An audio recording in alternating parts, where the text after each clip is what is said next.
Quel bon vent t'emmène. À quoi le changement mène. À quand le changement. À quand le changement. Salut et bienvenue à quand le changement. J'espère que vous allez bien. Si je me trompe pas, on est rendu au 10e épisode. Là, ça fait que je me tombe dans mes chiffres. Mais on reçoit aujourd'hui Erden Exantus. Comment ça va? Ça va bien toi? Vraiment content de te recevoir. On s'était parlé il y a environ... On s'en parlait un peu, je pense, 3 ans. 3 ans déjà, là, en 2022. Exactement. Printemps 2022. Là, Ouais. Ça va vraiment bientôt faire 3 ans. C'est ça, quand tu sortais un de tes projets musicaux qu'on va revenir tantôt pour en parler. Mais là, tu es en train de terminer, tu disais, une tournée avec le show Beige. Oui, de théâtre. ouais, c'est ça. C'est qu'on a tourné principalement à la Licorne. Okay. On a fait une quarantaine de shows à la Licorne. Puis là, maintenant, on fait une petite tournée à Repentigny de 3 shows où on présente encore le show une dernière fois avant de retourner en tournée dans 2 ans, en 2027. Peux-tu un peu expliquer c'est quoi ce spectacle-là? Parce que moi, je l'ai vu, puis c'est... Si on s'en parle un peu tantôt, c'est une formule qui est comme très différente du théâtre, comme typique, si on peut dire. Ouais, puis je suis super content de savoir que tu l'as vu, là. En fait, c'est un show séparé en tableaux, en sketch, on va être plus précis. Puis c'est plusieurs personnages qui tentent de trouver un peu de grandiose dans leur vie, un peu terne et plate. Puis ça parle un peu de ce sentiment de vide qu'on peut ressentir en tant que personne de la classe moyenne avec des vies normales, des vies plates pour certains, pour plusieurs, pour beaucoup de gens. Ouais. Puis c'est fait avec beaucoup d'autodérision, d'humour, d'absurde aussi. Puis c'est ça, c'est comme plusieurs tableaux où on retrouve plusieurs types de personnages qui vivent des moments cocasses, des moments qui peuvent avoir l'air anodins de manière simplement banale pour eux, mais qui pour eux représentent vraiment plus que ça parce qu'ils essaient de toucher le grandiose dans leur vie terne. Fait que c'est full bien écrit. C'est Camille Giguère-Côté qui l'a écrit, une de mes bonnes amies avec qui j'ai fait l'École nationale de théâtre. On a terminé ensemble, puis elle avait écrit ce texte-là durant la pandémie. Puis c'est ça, il y a un regard très... pas pessimiste sur le monde, mais quand même avec un petit comme une petite dépointe sur différents sujets. Ouais, je dirais peut-être un regard... C'est drôle parce que il y a un regard un peu désenchanté sur le monde. Exactement, ouais. Puis une lucidité qui, je pense, selon moi, la force de Camille, c'est un peu ce regard lucide et désenchanté sur le monde qui lui donne la volonté d'avoir un regard un peu plus ludique et avec plus de lumière. Puis je trouve qu'elle est super bonne pour apporter cet aspect-là. C'est pas un regard naïf sur le monde, tu sais, dans le sens que, tu sais, je pense à un bout du texte où elle dit « Autour, le monde explose, vous le savez, puis on se le répète en gang comme une chanson à répondre. Ouais. » Puis, c'est un peu ce côté-là de comment on le sait que le monde explose, mais pourquoi pas, genre, trouver des moyens d'être heureux, puis de rire, puis de sourire un peu, malgré nos vies ternes, puis monotones. C'est drôle, parce que c'est une pièce qui est... Ça fait quand même longtemps, je pense qu'elle est écrite, si je me trompe pas. Ouais, ben elle a écrit pas tant, ben oui, elle a écrit en 2020. Oui, c'est vrai, ça fait 4 ans quand même, c'est ça. Tu sais, elle était à la genèse de son écriture en 2020, puis elle a comme développé avec le temps aussi. C'est comme... Tu sais, moi, je l'ai écouté un peu avant comme l'assemblation de Trump, puis tout ce qu'on parle en ce moment. Faudrait que le pont puis le moment où c'est présenté, c'est comme ça arrive vraiment avec un bon timing, ou pas bon, dépendant de comment on regarde ça. Il y a plein de gens qui nous ont dit ça, tu sais. Puis tu sais, il y a aussi le contexte de l'hiver. Tu sais, souvent l'hiver c'est un peu plus difficile sur le mental, il fait froid, les journées sont moins longues. Puis en plus c'est ça, avec le contexte politique actuelle, je pense que ça fait du bien à beaucoup de monde pour ça aussi, tu sais, de pouvoir en rire, mais avec lucidité aussi, puis de reconnaître que le monde va mal, mais qu'il faut quand même retrouver, aller chercher un peu de lumière puis de la beauté dans le monde, malgré tout ce qui s'en vient, tout ce qui se passe, puis tout ce qui s'en vient, malheureusement aussi. Fait que, non, je suis full d'accord avec ce que tu dis. Hein. Qu'est-ce qui t'a... quand t'as lu les textes dans le premier temps, qu'est-ce qui est venu te chercher un peu avec ce projet-là, puis qu'est-ce que tu as envie de t'investir, puis de participer? C'est le texte, c'est la plume de Camille. Moi, je la connais depuis... On est rentrés ensemble en 2017 à l'École nationale, fait qu'on a fait 4 ans à l'école ensemble. OK, c'est une amie quand même de longue date. Puis notre classe, on a comme assisté à la naissance de cette autrice-là, avec sa plume, avec son sens du punch, avec son humour... avec son regard aussi sur le monde qui est super intéressant, qui parle beaucoup à notre génération. Je sais pas à quel âge, si on est comme proche en âge. J'ai 27. Moi j'ai 30 ans, fait qu'on est... c'est un style de texte, c'est un style qui parle beaucoup à la génération, l'humour absurde, un humour avec... qui peut avoir l'air des fois dur, mais en même temps qui est juste très lucide sur le monde, là. Puis pas tant dur parce que justement cet humour-là allège beaucoup de choses. Fait que moi c'est sa plume, tu sais. Puis depuis la 2e année à l'école Nat, on a eu nos cours d'écriture, tu sais, j'ai comme découvert sa plume, puis je capote sur comment elle écrit, sur son son du punch, son humour. Fait que pour moi c'était pour moi sûr que j'allais jouer dans son texte. Puis ce qui est drôle, c'est que tu sais, il y a une scène, il y a un tableau dans la pièce qui vient d'une histoire qui m'est arrivée, tu sais, où on a comme un peu niaisé là-dessus. Puis tu sais, c'est par rapport à les personnes blanches qui ont souvent tendance à trouver qu'une personne noire puis une personne blanche ensemble, c'est très poétique. Puis ça m'est arrivé, tu sais, à un moment donné, je parlais avec Camille à l'école, puis tu sais, je fréquentais une fille, puis à un moment donné, elle m'avait dit que comme nos mères ensemble, c'était poétique. C'était comme la 2e fois que ça m'arrivait, que je fréquentais une fille blanche, puis qu'elle me disait ça. Fait que tu sais, j'étais avec Camille, puis j'étais comme, yo, c'est-tu un thing? T'sais, pourquoi ça arrive souvent que comme, quand je fréquente une fille blanche, c'est moi qui est poétique. C'est ça, c'est comme, ça devient moi qui est poétique ou nous qui est poétique, puis on a commencé à niaiser là-dessus, puis elle était comme, ben non, ça n'a pas de bon sens. Fait que là, elle a écrit un texte à partir de là, elle a comme développé ça, puis elle l'a rendu encore plus ludique puis absurde, tu sais, quand je pense au cœur de femme qu'il y a dans cette scène-là, là. Fait que, tu sais, je pense que c'est ça aussi, c'est que le fait qu'on ait comme pensé à cette scène-là ensemble, il y a ce côté-là où Camille voulait absolument que je sois dans ce show-là pour porter cette histoire-là aussi. Fait que, tu sais, pour moi, c'était sûr que je voulais accompagner mon ami là-dedans. Puis, tu sais, pour moi, c'est fou émouvant de l'avoir présenté son premier texte. Ok, c'est son premier qui apparaît en théâtre. Qui apparaît dans un théâtre, à la Licorne. Puis de voir le succès que ça a, tu sais, pour moi, c'est comme fou émouvant. C'est une amie proche, puis je la vois comme s'envoler. Puis y a d'autres projets de elle qui sont en branle ou ouais, je pense qu'elle écrit en ce moment d'autres projets. Tu sais, je pense qu'elle a eu aussi des petites demandes étant donné qu'elle se fait découvrir puis que les gens aiment beaucoup ce qu'elle fait. Aussi, je pense qu'elle est en écriture puis qu'elle est en train de développer d'autres projets en ce moment-là. C'est une pièce avec un ton comme tu disais assez jeune, comme assez éclectique aussi. Dans la salle que vous avez vu quand même un public plus jeune que, mettons, dans tes autres projets que tu avais fait avant au théâtre? Ouais, ben on a vu un public, tu sais, beaucoup de jeunes de quelle école déjà? C'est quoi le nom de cette école-là? Une école privée. Ben c'était des jeunes de cégep. Jean Grasset? Non, pas Jean Grasset. Mais c'est une école quand même assez... de genre-là? De genre-là, là, tu sais, comme privé... qui venaient beaucoup pour voir ce show-là. Je pense que c'est parce qu'ils avaient un travail à faire aussi. Mais tu sais, on a eu beaucoup de commentaires de la part de jeunes qui sont allés voir ce show-là. Puis ce qui est le fun, c'est que tu sais, on a été au cégep. Là, des fois, tu vas voir un show à reculons parce que tu es obligé de faire un travail dessus. Puis finalement, tu sors de là, puis tu es comme, waouh, j'ai découvert une pièce, j'ai découvert une plume, j'ai découvert des acteurs que je connaissais pas. Puis il y a beaucoup de commentaires comme ça qui sont sortis après le show. Des jeunes de notre âge, beaucoup. Je pense que j'ai l'impression que au show-là, la tranche d'âge qui a le plus de succès, avec lequel il y a plus de succès, c'est ceux entre 20 et 30 ans. Je pense que c'est comme un public qui... on les entendait dans la salle, là, on les entendait vraiment rire, puis s'esclaffer, puis même les silences qu'il y avait dans la salle, on sentait que c'est parce qu'ils réfléchissaient, c'était en réflexion. Fait que je te dirais que c'est cette tranche d'âge-là.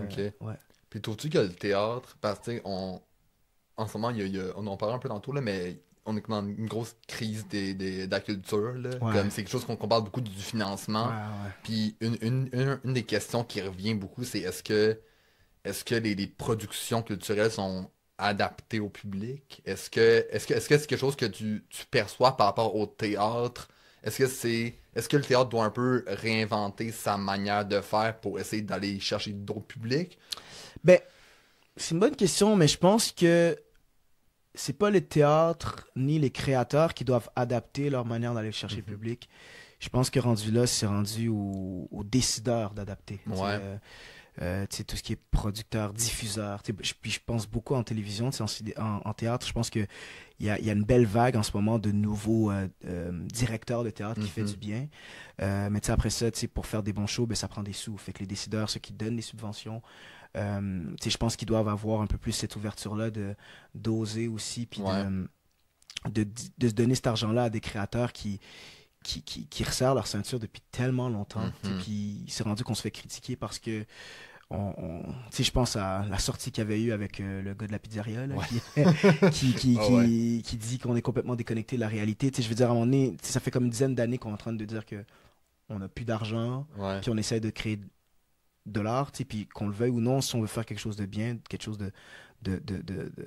avec de la saveur, avec de la substance, ben, ça prend des sous, puis ça prend aussi un espace mental pour faire ça. Je veux dire, si tu es tout le temps en train de quémander, puis d'essayer d'avoir de l'argent pour créer, ben, t'as même plus d'espace mental pour créer. Ouais. Fait que moi, je pense que c'est ça, c'est que je pense pas que c'est aux créateurs de se renouveler, je pense que c'est aux tenants d'argent à un peu se réinventer aussi.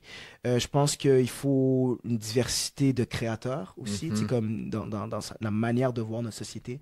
Il y a plusieurs points de vue qui existent dans une société, puis c'est ça qui est le fun, puis je pense qu'il faut qu'on commence... Ben, je pense que c'est déjà entamé, mais encore plus, je pense qu'il faut commencer à laisser de la place à d'autres visions de notre société pour apporter des points méconnus, des histoires méconnues de notre société. Là, sens-tu qu'il y a une volonté un peu du théâtre d'avoir ça? Ben, mettons, là, je fais plus dans le théâtre parce que c'est comme un peu c'est peut-être un peu typique, mais c'est comme le type d'art qui est un peu plus classique dans un genre. Est-ce que tu vois un peu cette ouverture-là de la part des organismes de donner la voix à des gens plus jeunes ou à des sujets ou à des formes qu'on voit pas avant ou qui émergent de plus en plus? Je pense que oui. Je pense que oui. Sincèrement, on donne la place à beaucoup plus de créateurs qu'avant. Je pense à... moi, de mon côté, je suis le Théâtre de la Sentinelle depuis quelques temps avec Linz Dantis puis Tatiana Zigavodao. Je pense à Stéphie Mazounia, qui est une excellente autrice qui commence à prendre de plus en plus de place au théâtre, puis qui joue dans ses textes, qui écrit. Je pense à plusieurs jeunes acteurs qui s'en viennent puis qui jouent de plus en plus au théâtre. Fait que je pense qu'il y en a. Après ça, est-ce qu'il y en a assez? C'est une bonne question. Je sais pas s'il faudrait comme demander à plusieurs artistes qu'est-ce qu'ils pensent. Mais je pense qu'il y a définitivement encore plus de place pour apporter des nouveaux points de vue justement sur soit nos classiques ou même des créations. Mais moi, de ce que je vois qu'il y a de plus en plus de créateurs qui sont là puis puis c'est ça, comme j'ai dit, je sens une vague dans le milieu du théâtre où avec les nouveaux directeurs qu'on a, comme je sens ce vent de changement-là qui est rafraîchissant. Où, je pense au Ducep qui ont fait une saison 100% création il y a quelques années. Il y a le TNM qui vient de changer de directrice artistique. Maintenant, c'est un directeur artistique. C'est Geoffrey Gacker. Je pense à l'Espace Libre. Félix-Antoine Boutin qui vient d'arriver. Je pense au Katsu. Maintenant, il y a plein... la plupart des directeurs qui sont là, sont pas là depuis très très très longtemps, puis on sent ce vent de fraîcheur là. Après ça, en télévision, je pense que c'est autre chose. Je peux pas dire qu'il y a pas de changement, sinon je pense pas que je travaillerais autant ces dernières années. Après ça, je pense qu'il y a beaucoup plus de place peut-être pour des décideurs de d'autres cultures, de d'autres avenues, pour des réalisateurs, pour des scénaristes d'autres origines, d'autres histoires avec d'autres histoires. Puis je pense qu'à partir de là, qu'on aura atteint ce plateau-là, là, on pourra vraiment dire, selon moi, qu'il y a un vrai changement qui se passe au sein de la télévision. Qui passe. Tu sais, on dirait que j'ai regardé un peu les productions des dernières années, puis je trouve qu'il y a quand même un effort de plus en plus de médias de mettre des histoires pas de personnes blanches à l'écran, puis de montrer une diversité, puis pas juste une diversité de personnes, mais aussi de propos. Est-ce que... Tu sais, puis ça c'est quelque chose qu'on voit au Québec dans les 5 dernières années environ, puis là, je suis généreux. Moi, les 5 dernières années, je veux dire, on fait souvent... des jokes entre amis racisés qu'il y a eu un avant George Floyd puis un après George Floyd dans le milieu de la télévision. Est-ce que tu l'as vu, ça? Ah ben oui, complètement. Complètement. Je veux dire, j'ose croire que oui, je suis talentueux, mais il y a vraiment eu un changement drastique dans les opportunités, dans les auditions, dans les rôles que j'ai eus par rapport à ce qui s'est passé en 2020. Puis quand je pense à des artistes qui travaillent là-dedans, dans ce milieu-là depuis tellement longtemps, comme Didier Lucien, Frédéric Pierre, Widmir Normier, Fayol Jean Senior et Junior, c'est tous des artistes hyper talentueux qu'on a déjà vus, mais qu'on n'a jamais nécessairement beaucoup vu jouer ensemble. Moi, je viens à une heure où je peux jouer avec un English Major dans la même série, ou une Shelby Jean-Baptiste, ou une Marie-Madeleine Sarr, ou un Preach, comme je peux jouer avec des gens de ma communauté dans une même série, puis ça c'est une nouvelle ère qui est super le fun pour nous, parce que on n'est plus les seuls à porter justement ce poids-là sur nos épaules, tu sais. C'est plus sur une personne, il y a d'autres personnes. Puis tu sais, je parle pour la communauté noire, mais tu sais, pour la communauté arabe, pour la communauté latino, tu sais, dans le sens que ça change de plus en plus. Fait que ça, c'est le fun. Après ça, tu sais, je pense que c'est ça en termes de créateurs de contenu québécois avec d'autres histoires que blanches. Je pense que, personnellement, on peut faire encore mieux. Tu sais, moi, je pense sincèrement qu'on peut faire encore mieux. Parce que oui, c'est une chose d'avoir une représentation à la télévision, mais c'est une autre chose après ça d'apporter ces histoires-là. D'apporter ces points de vue-là, ces réalités-là. Fait que comme, pour moi, je pense qu'il y a encore du travail. Mais après ça, je pense qu'on est sur la bonne voie. Après ça, continuons sur la bonne voie. Moi, ma plus grande peur que j'avais en 2020, puis que j'espère qu'il ne va pas se réaliser, c'est de me dire, est-ce qu'on va être un trend? Ou est-ce que ça va vraiment rester comme ça, puis même s'améliorer avec le temps? Est-ce que tu sens que les médias surfent un peu sur cette genre de vague de diversité-là, d'acteurs ou de projets qui touchent à la diversité, puis quand ça sera plus nouveau ou plus ben, comme ils vont mettre un peu de côté, c'est quelque chose que tu perçois ou pas vraiment? Non, je le perçois pas. Je pense plus que... pour moi, c'est comme on a fait ça. C'est déjà qu'on est en retard. Ouais, c'est ça. C'est ça que j'allais dire tantôt. Il y a des. Aux États-Unis, mettons, dans les années 80, il y avait des séries. Mettons, Canada anglo, c'est ça. Comme, avec des discussions juste noires. Puis là, nous, ça fait comme quelques années à peine qu'on voit. Mettons, Pas te mentir ou La Caïnou. Oui, c'est ça. Puis ça prouve que ça change. Ouais. Je pense que maintenant, on a fait ça. On a eu notre première série avec une famille haïtienne. On n'a pas encore eu notre première série avec une famille arabe, pas à ma connaissance, peut-être que je me trompe, une famille asiatique, comme, puis même en termes de famille, je parle en termes de réalité, comme, dans le sens que ma réalité est différente de ta réalité, puis c'est ça qui est beau aussi, mais elle fait partie de la mosaïque québécoise, dans le sens que je suis un Québécois montréalais d'origine haïtienne. Ça vient avec quelle réalité, ça? Avec quelle intersection, ça? C'est comme... Puis il y en a plusieurs comme moi qui vivent de cette manière-là. Fait que, ça, il faut commencer à le voir un peu plus à l'écran. Puis ça, c'est des trucs que je pense qu'on est prêt, on est rendu là. Comme, dans le sens que, comme j'ai dit, il y a eu ce travail-là de représentativité, puis c'est beau. Il commence à avoir un travail de créateur. On voit de plus en plus de créateurs d'autres origines, d'autres milieux différents évoluer derrière la caméra. Mais là, il faut qu'on continue comme ça pour pas que, justement, ça devienne OK, on a eu le quota diversité, puis c'est fini, laissez-nous tranquille, on passe à autre chose.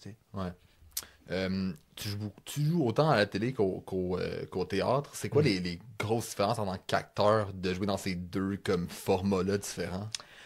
C'est la rencontre avec le public. Pour moi, c'est...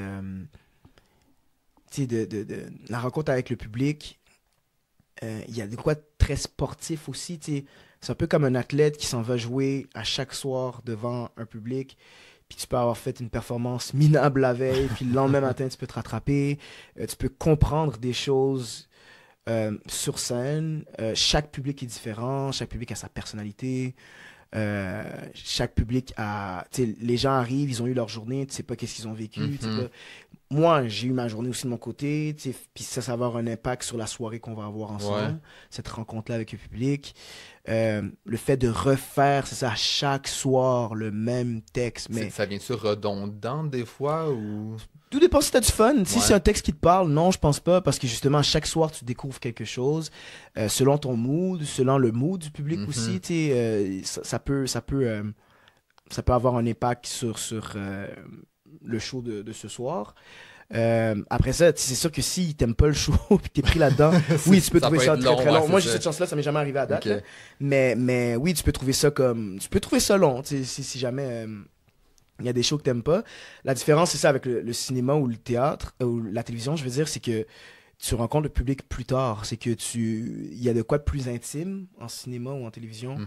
Ce qui est super intéressant aussi, il y a une intériorité que tu vas chercher que tu peux pas te permettre d'explorer Ben oui, il y a cette intériorité-là en théâtre, mais c'est une intériorité qui te pousse pas à aller chercher une technique pour aller rejoindre un grand public. Ouais. C'est la caméra qui te filme. Fait que tous tes faits et gestes, toutes les petites subtilités, elle va le chercher pour toi. Puis Ta manière de jouer est comme diffère quand même beaucoup du théâtre. C'est ça, exact. Mais après ça, ça part tout le temps de quelque chose de vrai. Ouais. S'entend. Mais là, c'est comme si au théâtre, t'as genre 200 personnes qui te regardent, ou 300, 400 selon le public. En cinéma, t'as une petite équipe qui te regarde, mais la personne qui te regarde vraiment, puis à qui tu peux pas mentir, c'est la caméra. C'est comme une personne qui épie tous tes faits et gestes. Puis dès que c'est faux, il le sait tout de suite.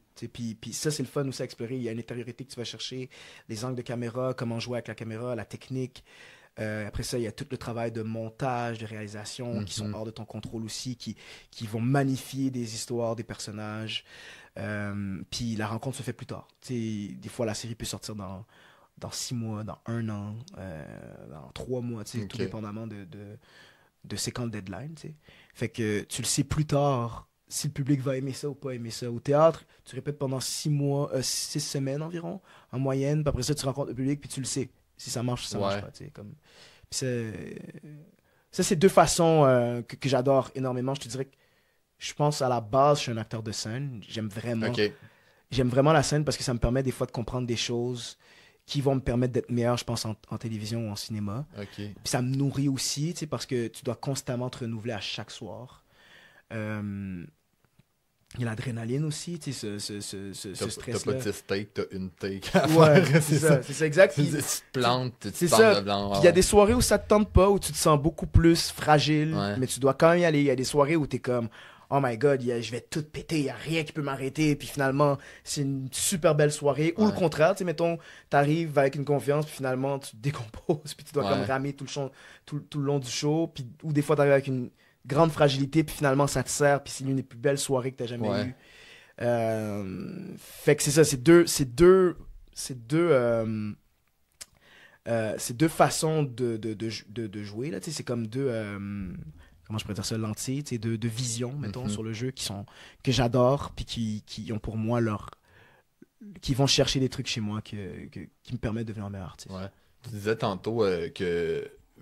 Là, je sais pas si je dis quelque chose qu'il faut pas que je dise, mais le showbase, vous pensez peut-être une tournée en 2026-2027. Ouais, tu peux le dire, c'est exactement. Je veux pas dropper le ton qui était. Est-ce que, parce que c'est quand même dans comme 1 an et plus. Dans 2 ans. Dans 2 ans. Est-ce que c'est ce genre de long délai-là au théâtre, c'est quelque chose qui est comme très courant puis qui est un peu plate pour les acteurs ou les créateurs, j'imagine? Ben, je pense que c'est quelque chose qui est tellement... qui peut être courant, mais je vais être honnête avec toi, je l'ai jamais vécu. C'est la première fois, moi, que je vais vivre une tournée à l'extérieur de la ville. 2 ans plus tard, fait que je peux pas te dire si, mettons, c'est plus difficile ou plus tough. C'est sûr qu'il y a tellement de choses qui peuvent se passer en 2 ans, il y a tellement d'événements qui peuvent se passer, qui font en sorte que j'ai aucune idée. Peut-être que ce show-là va évoluer, puis il va dormir en nous, puis là, on va être à d'autres places dans nos vies. Est-ce que vous permettez de changer un spectacle comme ça qui a été écrit il y a quand même longtemps puis qui a été interprété une première fois il y a quelques mois jusqu'à très récemment, pour les reprendre dans 2 ans, les contextes vont changer? Je pense pas. Je pense pas que ça change. Je pense que ça reste pareil. Ce qui est intéressant, par contre, c'est où est-ce qu'on va être rendu comme société dans 2 ans. En ce moment, on en parlait au début, il y a le gouvernement Trump, il y a la guerre tarifaire, il y a au Canada, qu'est-ce qui se passe? Il y a un genre de... quelque chose qui se trame de dark, je pense, qu'on sent collectivement, qui fait en sorte qu'on essaie de trouver comme un point d'ancrage. Puis ce show-là, je pense qu'il a fait du bien à ce moment-là parce que ça nous a permis, ça a permis à du monde de retrouver un peu de lumière malgré ça, malgré tout ça. Dans 2 ans, où est-ce qu'on va être rendu à la moitié de l'administration Trump? Qu'est-ce qui va se passer dans le monde? Est-ce que ça va être différent quand les gens vont percevoir ce show-là? Est-ce que les gens vont encore plus rire, moins rire? Est-ce qu'ils vont rire jaune? Je pense que ça va être intéressant de savoir comment le public va percevoir cette pièce-là dans 2 ans. Comment le monde a évolué, puis c'est quoi l'effet que ça a sur la réaction des gens. Exact. Ça, j'ai hâte de voir ça. J'ai vraiment hâte de voir ça. On parlait du show beige, mais tu fais un autre show à la télé qui a un peu le même esprit, si je me trompe pas, qui est Kamikaze, qui est une nouvelle genre série à sketch. Comment le projet est venu à toi, puis qu'est-ce qui t'a comme séduit à l'idée de ce projet-là? Mais pour vrai, même pour ce qui m'a séduit, c'est un peu la même chose que Camille, c'est les textes. Ouais. Ce côté incisif-là, dans le texte, les libertés qu'ils ont pris, l'humour un peu rire jaune, là, qui rit un peu de notre société, puis qui porte un regard aussi sur notre monde en ce moment, à quoi il ressemble. Je trouve que c'est des textes qui se ressemblent quand même beaucoup dans leur manière de voir le monde, cette lucidité-là, mais avec ce côté un peu plus mieux vaut en rire qu'en pleurer. C'est ça. Puis on rit de nous, on rit pas du monde, on rit de nous en tant que société. Fait que, tu sais, le monde de qui on rit, c'est moi, c'est mon ami, c'est mon oncle, ma tante, mon frère, ma soeur, tu sais. Fait qu'il y a ce côté-là où je pense qu'il fait en sorte que c'est rassembleur parce que c'est pas on se fout de ta gueule, c'est on se fout de notre gueule collectivement. Puis ça c'est vraiment le drôle puis le fun. La manière que j'ai été approché pour cette série-là, c'est par une audition. On m'a approché pour une audition. Puis à cette période-là, je me rappelle, j'étais full occupé. Je travaillais full spin, j'étais un peu fatigué, j'étais au théâtre. Puis moi, j'avais appris que j'allais jouer dans Les Armes, une série à TVA. Ouais. Puis, mais j'avais pas encore reçu la fin des textes.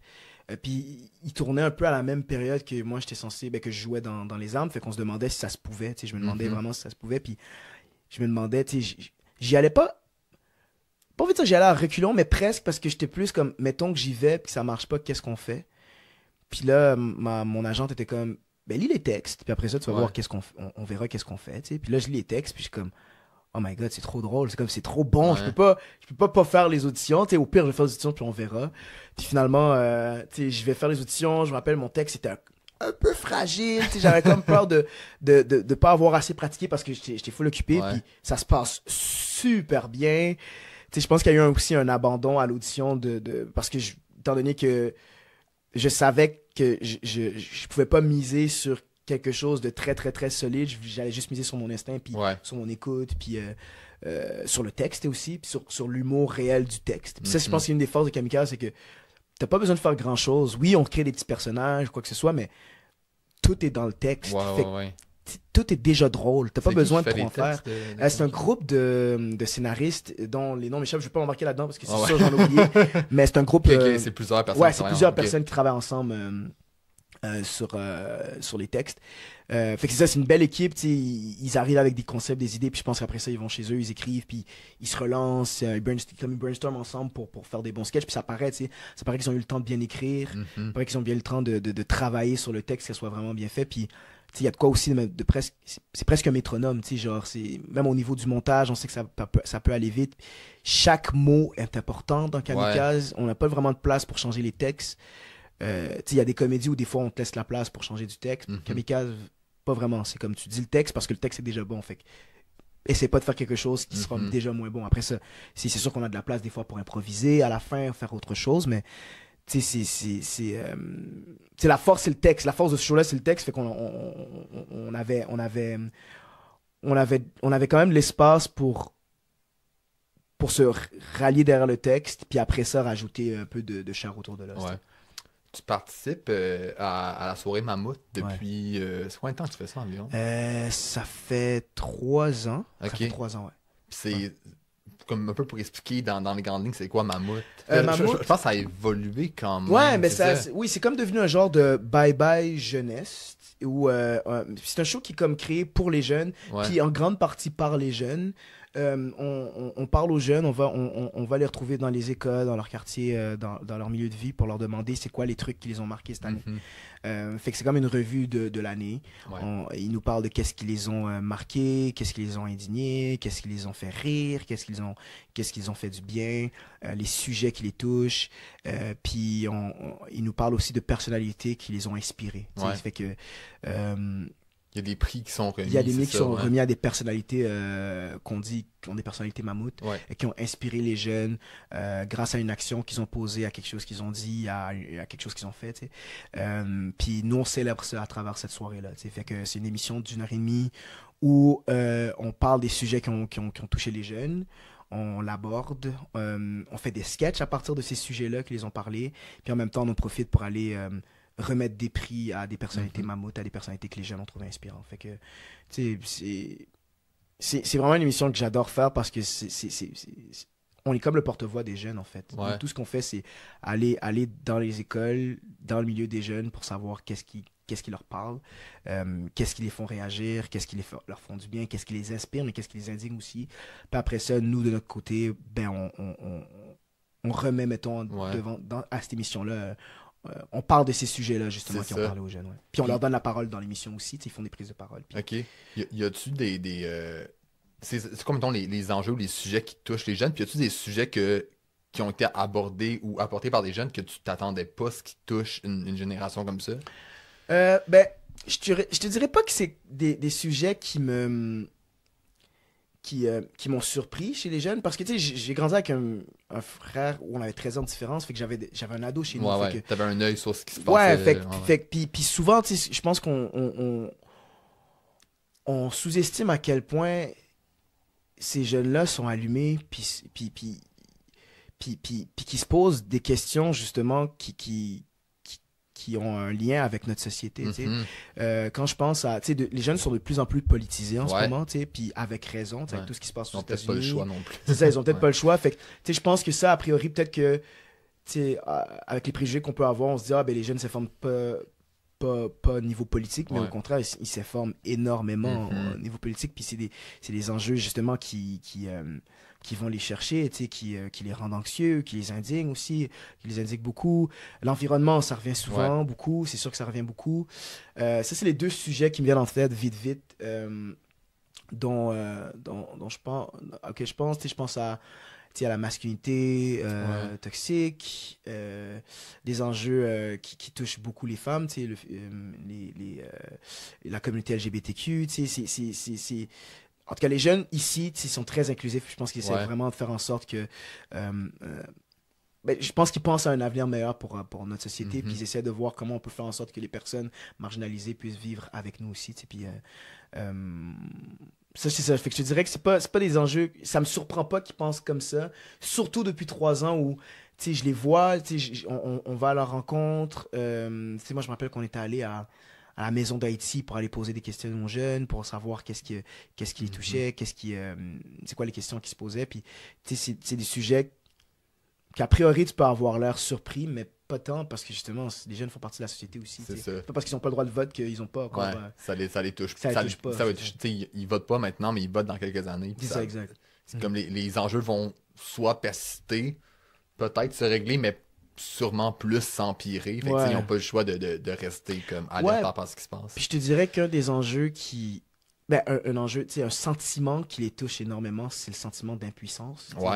Tu sens ça beaucoup de leur part? Ouais, puis c'est un sentiment collectif. Même nous, en tant qu'adultes, on se sent impuissant.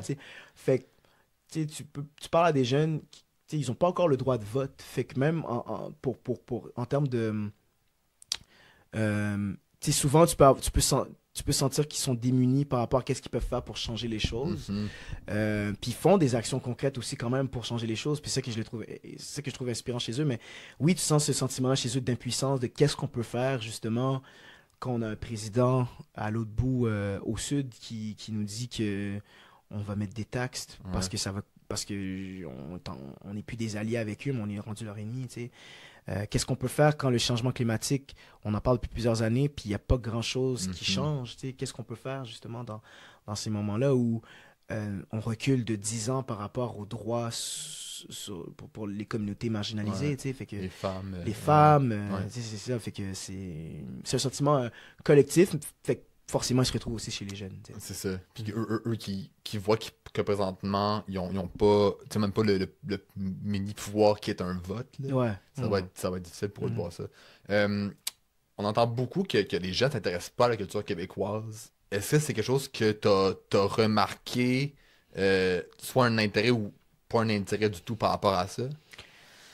Moi, cette question-là, elle me fait tout le temps rire. Puis je te dirais même qu'elle commence à m'énerver parce que je pense pas que les jeunes s'intéressent pas à la culture québécoise. Je pense que les jeunes s'intéressent pas au chant, à une partie de la culture québécoise que les gens qui disent qu'ils s'intéressent pas à la culture québécoise s'intéressent. Dans le sens que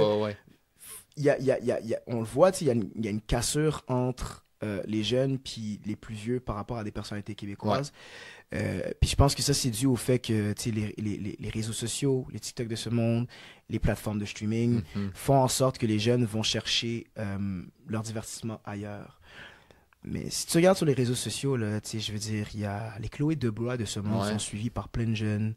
Les humoristes ici sont suivis par plein de jeunes aussi. Puis c'est des personnalités québécoises. Je pense à un gars comme Ty, qui est suivi énormément par les jeunes ici, puis même à l'international. Mais pour les personnes qui disent, les décideurs qui disent que les jeunes ne s'intéressent pas à la culture québécoise, est-ce qu'ils considèrent Ty comme un Québécois? Moi, je pense que c'est ça la grande question qu'on doit se poser. Parce que c'est pas parce que ces jeunes-là savent pas c'est qui Véronique Cloutier que ça veut dire que tout d'un coup ils s'intéressent pas à la culture québécoise. C'est des jeunes de leur génération aussi. Moi, je connais Véronique Cloutier parce que j'ai grandi avec La Fureur, parce que j'ai grandi avec ses émissions. Mais je peux comprendre aussi que mon frère a aucune idée de c'est qui Véronique Cloutier parce que c'est pas quelqu'un, elle est pas faite pour parler à ces jeunes-là. Tu comprends? Comme son public, c'est pas ça. Fait que je pense que je trouve ça injuste envers les jeunes de dire qu'ils suivent pas la culture québécoise alors que les décideurs ont pas fait le travail pour aller rejoindre ces jeunes-là par peur de se faire bouffer par les plateformes de streaming. Puis je comprends d'où cette peur-là vient, mais cette peur-là, pour moi, a causé une inaction. Ils sont figés, puis à la place d'essayer d'être à l'air du temps, ben, ça fait en sorte qu'on a perdu ces jeunes-là. On a perdu des émissions, ben, des chaînes de télévision comme VRAC TV, qui ont construit le citoyen que je suis aujourd'hui. Je pense que je ferais pas de jeu aujourd'hui si c'était pas de VRAC TV, si c'était pas de Télé-Québec à l'époque, si c'était pas de Radio-Canada, si c'était pas de toutes ces émissions-là qui m'ont permis d'identifier à la culture québécoise. Puis là, on est en train de le perdre, puis à la place de juste se demander pourquoi puis d'apporter des solutions, on fait juste reprocher aux jeunes de pas d'avoir d'appartenance à la culture québécoise. Mais c'est un non-sens. Tu peux pas arriver puis reprocher à quelqu'un qui aime pas ton gâteau au fromage, alors que t'as jamais, depuis l'âge de 10 ans, tu le fais pas aimer le gâteau au fromage, ça n'a pas de sens. Puis là, tout d'un coup, tu reproches, j'ai pas aimé le gâteau au fromage, mais tu lui as pas donné de bouchée de gâteau au fromage, tu l'as pas initié à ça, fait que comment tu veux qu'il l'aime, tu sais. Puis ça, je pense, moi, je trouve ça injuste, puis je trouve que c'est quelque chose qui me fâche parce que c'est un non-sens pour moi. Le public que ces décideurs-là vont rechercher, c'est pas le public des jeunes. C'est pas ce public-là. Je te dirais même que c'est même pas nécessairement tout le temps le public d'où je viens, qui vient qui est métissé comme culture. Fait qu'on peut pas commencer à reprocher à ces gens-là de pas s'intéresser à la culture québécoise. On leur dit seulement qu'il y a une image de la culture québécoise, alors que c'est une mosaïque. Fait que ça n'a pas de sens. Souvent, un des discours que j'entends souvent, c'est un peu le même discours que envers la culture québécoise des jeunes que, mettons, des personnes immigrantes qui viennent d'arriver au Québec. Ah, vous intéressez pas à la culture québécoise, mais il y a un... Tu sais, je pense pas que tu peux critiquer quelqu'un de ne pas adhérer à ça quand la culture ne représente pas ou ne donne pas des productions qui vont aller rejoindre ce public-là. Fait que je pense qu'il y a comme un regard aussi à l'industrie ou aux médias ou aux diffuseurs de regarder soi-même et se faire peut-être que... Il y a peut-être une part de blâme vers les jeunes, quoique... Moi, je suis du côté des jeunes. Moi, je pense pas que c'est de leur faute. Moi, je pense pas que c'est de leur faute. Je pense que c'est la job des décideurs puis des gouvernements d'aller comprendre. Je veux dire, quand tu es déconnecté un peu de la réalité aussi, tu fais aussi partie du problème. On pourrait blâmer les jeunes pendant des heures et des heures, mais je veux dire, ça n'a pas de sens pour moi de reprocher à des jeunes de pas s'intéresser à ce que tu fais si à la base, tu n'essaies même pas de comprendre ce qui leur plaît. Tu comprends? Ça n'a pas de sens. Puis, je pense à plein de choses aussi, comme, mettons, notre gouvernement. Déjà, à la base, depuis le début, le gouvernement refuse de reconnaître qu'il y a du racisme systémique, par exemple. Comme, ils ont fait genre des acrobaties de vocabulaire. Je ne me rappelle même plus de quoi, juste pour ne pas reconnaître qu'il y a un racisme systémique. Puis, l'argument de Legault, c'était les Québécois ne sont pas racistes. On est des bonnes personnes, on n'est pas racistes. Je suis Québécois aussi, puis je te dis qu'il y a du racisme systémique. Fait que c'est comme si tu es en train de me dire que ma parole à moi avait pas de sens. Comme on parle d'un enjeu collectif. On n'est pas en train de remettre le blâme sur Tu sais, je veux dire, on fait partie tous ensemble du problème. C'est que t'exclus des gens. Exactement. Puis si tu veux que ces personnes-là se reconnaissent en tant que Québécois, puis célèbrent la culture québécoise, tu dois les valider aussi. Puis tu dois, c'est du gaslight. Tu peux pas arriver puis dire puis gaslighter les gens puis leur dire que non, il n'y a pas de racisme systémique, alors que les Québécois ici te disent qu'il y en a. Ça n'a pas de sens. Moi, je me considère comme Québécois, mais quand le gouvernement arrive puis me dit ouais, non, il n'y a pas de racisme ici, ferme ta gueule, man, ferme ta gueule. Comme, tu peux pas, ça n'a pas de sens. Tu sais, ça n'a pas de sens. Est-ce que ça affecte ton sentiment d'appartenance au Québec un petit peu quand t'as des discours comme ça ou pas nécessairement? Ben, je pense que c'est sûr que ça peut l'ébranler. Après ça, tu sais, je suis là. Tu sais, je veux dire, j'ai grandi dans des institutions québécoises. Ouais. Je pense que ça peut, par contre, énormément affecter le sentiment d'appartenance de certaines personnes d'origine haute que québécoise de souche, là, on va dire. Puis que ça peut justement leur donner le goût de dire, ben, je suis pas québécois. Je veux pas être québécois. C'est pour ça. Les Québécois ne veulent pas me reconnaître. Le gouvernement ne veut pas me reconnaître. T'sais. Moi, je vois plus comme, regarde, je suis là, que tu le veux ou non. Écoutons-nous. Je pense que c'est la raison pour laquelle on a fait une émission comme Pas de mentir avec Shelby Piketty. C'était dans le but de créer des ponts entre les cultures. Parce que, on dit entre les cultures, mais à la fin de la journée, c'est pour le bien de notre culture at large, notre culture québécoise. Puis quand on va commencer à accepter que ma culture haïtienne fait partie, que tu le veuilles ou non, de la culture québécoise, puis que ça apporte justement encore plus de profondeur, puis plus de beauté à cette culture-là, ben là, on va commencer à avoir des vraies discussions. Je veux dire, les Haïtiens sont là depuis des années 60 à contribuer à la construction du Québec. Il faut qu'on le reconnaisse et qu'on soit capable de dire si cette communauté-là, ou je parle après ça de la communauté arabe ou la communauté asiatique qui est là encore depuis plus longtemps que nous autres, si ces personnes-là te disent hey, pour vrai, oui, il y a du racisme systémique, comme on peut-tu en parler 2 secondes puis le reconnaître, juste le reconnaître, puis après ça, voir c'est quoi les solutions. Mais ça fait en sorte que oui, il y a des gens qui vont se dire ben d'abord, ça me tente pas d'être québécois. C'est aussi pas. Que tu dises qu'il n'existe pas, ça enlève pas le fait qu'il existe. Je pense même, on parle, ce rêve-là que le Québec devienne un pays. Je pense que si on prenait le temps de s'écouter, puis de parler, forcément, il y a plein de personnes immigrantes ou de deuxième génération qui sont nées ici puis qui ont une appartenance au Québec qui seraient comme ouais fine, je veux que le Québec soit un pays pour vrai. J'irais même jusque là à te dire que comme pour ça je veux pas mettre le mot dans la bouche de personne là, mais il y a peut-être du monde qui serait down de rentrer dans cette idée collective là, dans ce rêve collectif.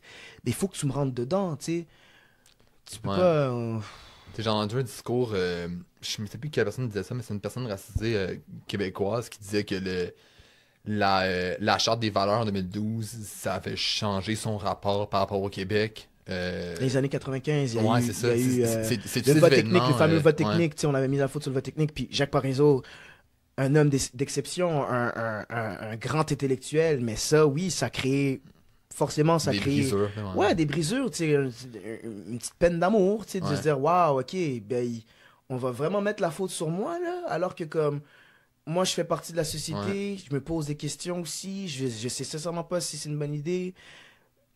Peut-être on se dit à la prochaine fois, au pire, puis on recheckera ça, mais de mettre la faute sur nous sans essayer de comprendre d'où ça peut venir, ça, je trouve ça injuste. Puis oui, la Charte des droits la Charte des droits et valeurs en 2012, je pense que notre gouvernement en ce moment aussi a essayé de mettre la faute sur le manque d'intégration des immigrants au Québec, à vouloir essayer quand de mettre... Quand on ferme des classes de francisation c'est ça, exact. Quand on ferme des classes de francisation ici et là, j'ai l'impression qu'on essaie de trouver un bouc émissaire pour rester au pouvoir, parce que rendu là, je veux dire, le sentiment du bon immigrant, comme il y a des gens qui essayent vraiment d'être des bons immigrants. Puis malheureusement, le fait d'essayer d'être un bon immigrant, c'est avec le fait que comme, hey, j'ai pas droit à l'erreur parce que si je fais une connerie ou si je fais quoi que ce soit, ben on va me dire non, t'es plus des nôtres, des colis, Puis ça, je trouve ça injuste, on est des humains à la fin de la journée, je peux faire des erreurs, j'ai le droit de me poser des questions, j'ai le droit de pas être d'accord sur un truc qui nous concerne tout parce que je vis ici aussi. Pouvons-nous nous parler puis juste voir comment on peut faire en sorte qu'on puisse adhérer à une vision collective puis à des buts collectifs, je trouve ça dommage, Non, extrêmement d'accord avec toi. Tu l'as mentionné un petit peu tantôt, mais tu as participé à l'émission Pas te mentir, qui est comme, on parle un peu des projets qui émergent au Québec avec la diversité, même si c'est un terme qui est comme Moi aussi, comment ça je pense que je suis en train de se parler de ton rapport à ce terme-là. Là. Qu'est-ce que tu as trouvé intéressant de toi pouvoir parler des choses qui te touchent autant à des Québécois de souche qu'à des personnes d'autres communautés québécoises? Qu'est-ce qui m'a touché? Ouais. Je pense que ce que j'ai trouvé... Ce que j'ai vraiment aimé dans cette série-là, c'est l'écoute que les gens ont eue. Vous savez le nombre de messages qu'on a reçus de cette série-là. Autant de gens qui nous ont remerciés de s'être sentis écoutés pour une fois. Puis autant de personnes qui comprennent pas nécessairement, qui n'ont pas grandi avec ces réalités-là, puis qui te remercient d'avoir maintenant accès à un autre point de vue, puis de comprendre d'où vient cette vision-là sur le monde, pourquoi ça avait avec certaines difficultés. Je pense, c'est même des trucs basiques, comme les cheveux. Comme il y avait l'épisode 1, c'est sur les cheveux afro. Puis on parlait de comme nos réalités de cheveux afro. Puis on reçoit des messages. Il y a de quoi de lumineux aussi, c'est très léger, mais c'est comme pour les personnes noires, c'est comme un peu la base, là, nos cheveux. C'est comme ça avec des réalités différentes. Les cheveux sont différents des tiens. Fait comment, je veux dire, toi, tes cheveux sont différents aussi que d'autres personnes blanches. Mais ça, déjà là, c'est comme, OK, ben nous, on a cette manière-là de se coiffer. C'est comme ça nos cheveux veulent dire ça pour nous. Comment on le célèbre, puis quoi que ce soit. Fait que là, c'est comme, OK, ben ils en apprennent un peu plus sur cette réalité-là. Maintenant, on peut aller un peu plus en profondeur. OK, parlons de la santé mentale. On parle de la santé mentale dans les communautés racisées. Pourquoi c'est tabou, puis qu'il y a des personnes de la communauté qui se reconnaissent là-dedans, qui comprennent aussi pourquoi ils ont certaines façons de réagir face à des situations qui peuvent leur nuire, mais aussi des personnes blanches qui comprennent aussi un peu plus pourquoi c'est autant tabou dans notre société. Puis c'est ça que j'ai trouvé un peu... c'est ça que j'ai adoré, c'est vraiment ce but-là de créer des ponts entre ces cultures-là, il a vraiment été atteint dans la mesure où ça a ouvert des discussions. Un des reproches qu'on nous a fait, c'est que c'était pas assez long, par exemple. Comme on aurait pu comme avoir plus de temps, mais notre but, c'était d'ouvrir des discussions. Je veux dire, on aurait pu faire 1 heure, puis on n'aurait pas touché au tiers des sujets qu'on a abordés. Fait que de pouvoir ouvrir des discussions entre certaines cultures, entre d'autres réalités, puis de nous, après ça, tu regardes cette émission-là, puis toi, tu te questionnes aussi par rapport à certains enjeux. Est-ce que cette émission-là, ça t'a fait comme réfléchir ou comme repenser certaines pratiques que tu as ou des rapports que tu as ce soir? Ouais, complètement, parce que, nous, la manière qu'on l'abordait, c'était, on va s'ouvrir, on va parler de notre vécu, puis en parlant de notre vécu, ben, on ouvre la porte pour que d'autres personnes à l'émission qu'on invite parlent de leur vécu aussi. Puis ça fait en sorte que quand tu te mets vulnérable et que tu t'ouvres sur des sujets qui, toi, te touchent, de près ou de loin, ben ça fait en sorte que d'autres personnes autour de toi peuvent s'ouvrir de près ou de loin, comme ils peuvent s'ouvrir sur des sujets qui peuvent les toucher. Fait que ça fait en sorte que comme ça a apporté un peu ça a apporté des questionnements, ça a apporté des remises en question, puis ça a apporté beaucoup, surtout la saison 2 là, on en parlait beaucoup, Katie puis Shelby puis moi, de ce chemin vers la guérison. Tu dois parler d'un sujet qui te touche personnellement, puis là t'en parles, tu te mets vulnérable devant la caméra, devant un public, puis ça te permet même toi aussi de guérir par rapport à des façons de faire qui t'ont nui par le passé. Fait que moi, ça m'a permis de grandir en tant que personne, puis je dirais même que c'est ce genre d'émission qui te dit, je voudrais faire des émissions comme ça qui me permettent de grandir en tant que personne aussi, grâce à mes rencontres, grâce aux sujets qu'on touche. Si je dois faire de l'animation encore, je voudrais que ce soit des émissions comme ça. De ce type-là un peu. Ouais, des émissions à portée sociale, avec un projet social, un projet de société où on veut ensemble grandir collectivement, puis pas nécessairement les personnes qui regarderont cette émission-là, mais moi aussi grandir à travers ces émissions. Il y a eu 2 saisons, c'est ça? Il y a eu 2 saisons. Est-ce que là, ça n'a pas été renouvelé pour une 3e? Non, pas pour l'instant. Est-ce que c'est frustrant quand tu travailles sur un projet qui soit plus en télé, là, puis qui n'est pas renouvelé pour une autre saison quand tu es investi dedans, puis tu y crois, puis là, finalement, à cause de fonds, à cause des intérêts de la production, ben, il flush ça. C'est-tu frustrant en tant qu'acteur? C'est une bonne question. Moi, je l'ai pas vu comme ça. Je l'ai vu beaucoup plus sur qu'est-ce que ça a apporté. Ouais. Je veux dire, encore aujourd'hui, on nous en parle, de pas te mentir. Fait que, le fait que ça a apporté justement des discussions sur la table, dans des foyers, entre amis, entre couples, moi je trouve on a accompli quand même quelque chose de grand, de grandiose, même si je vais être comme rentrer dans les superlatifs. Mais c'est sûr que oui, il y a une petite crotte sur le cœur quand tu apprends que ça va pas être renouvelé. Après ça, c'est pas renouvelé pour l'instant. On sait que les diffuseurs ont beaucoup aimé, puis on est conscient aussi de... Ça peut être repris par quelqu'un d'autre. Ça peut être repris par quelqu'un d'autre. Ça peut même être repris par eux-mêmes, par .tv. Fait qu'on est conscient, puis on espère que ça va revenir. Mais moi, je l'ai pas vu comme quelque chose de frustrant. Je l'ai plus vu comme, waouh, regarde tout ce qu'on a accompli. Regarde qu'est-ce qu'on a réussi à faire. Puis moi, je pense sincèrement que ça a apporté justement quelque chose de plus à notre société. Ouais. Après ça, c'est sûr que ça aurait été le fun de pouvoir continuer puis aller encore creuser encore plus dans des sujets plus crunchy parce que la saison 1, je pense qu'elle était un peu plus... Pas légère, je pense qu'on essayait beaucoup plus de toucher à des sujets qui seraient grand public. Ouais. Puis saison 2, on était rentré un peu plus dans le crunchy. On a abordé des sujets qui touchaient littéralement la communauté noire puis aussi racisée, la communauté racisée at large. Puis on parlait d'enjeux qui nous touchaient,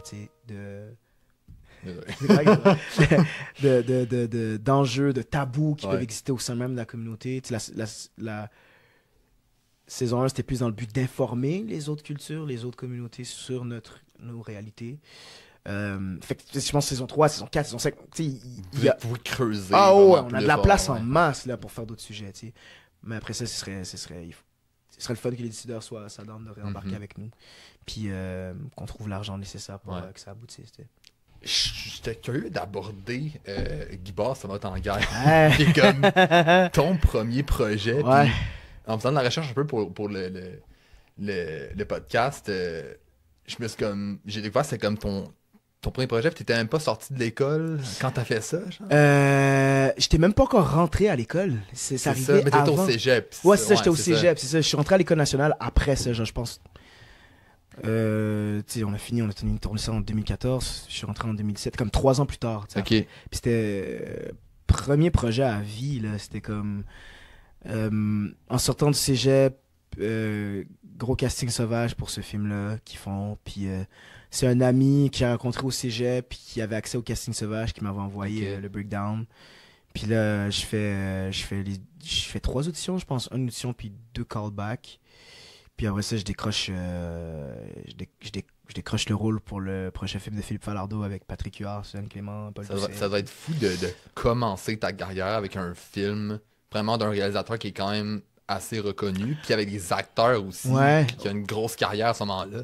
Je pense qu'à cette période-là, je sais pas comment j'étais conscient, dans le sens que j'avais vu Monsieur Lazare à l'époque, qui était le dernier film de Philippe de Falardeau qui s'était rendu aux Oscars, je pense, même si je me trompe pas. Puis j'avais adoré ce film-là.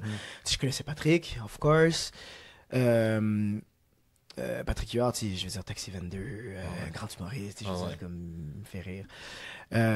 Suzanne, je la connaissais un peu aussi. Je pense, pendant qu'on tournait à cet hôtel-là, il y avait Mommy qui était sorti. J'ai adoré ce film-là. Mais je pense que j'étais pas conscient de la portée que ça aurait pu avoir après. Je pense qu'il y a beaucoup de choses dont j'étais pas conscient qui m'ont aidé justement à passer au travers sans me poser de questions puis sans commencer à stresser ou à devenir anxieux par rapport à des trucs sur lesquels j'avais pas le contrôle. Je suis juste content d'être là.